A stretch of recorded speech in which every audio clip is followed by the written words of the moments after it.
Success in trading comes from seeing what others miss and adapting with discipline. This video breaks down 3 separate trades we took on May 30th.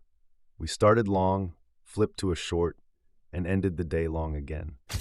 It was a busy session, but each move was a grade A+ opportunity, calculated according to our framework. We'll detail how we identified the shifting intentions for each trade and how our process guided the entire day. We came into Friday focused.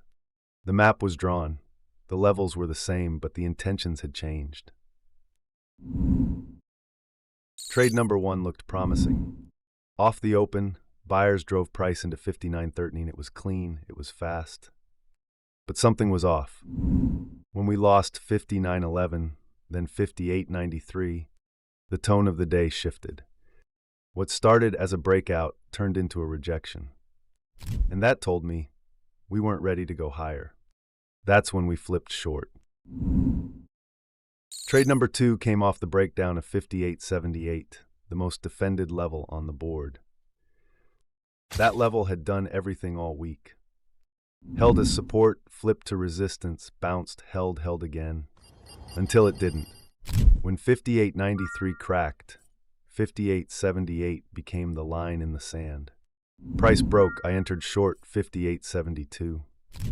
No hesitation, no second guessing. We dropped into 58.58. First target hit. Stopped to break even, trade managed, no drama. But the best opportunity wasn't behind us. It was loading right beneath our feet.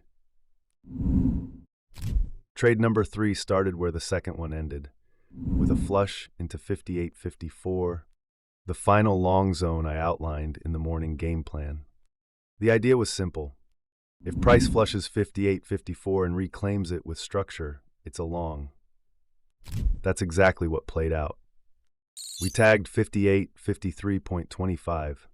Then I watched closely, not for price, but for behavior. Was it a bounce or a shift? That's when I saw the structure tighten. Momentum came back. Buyers weren't just showing up, they were holding.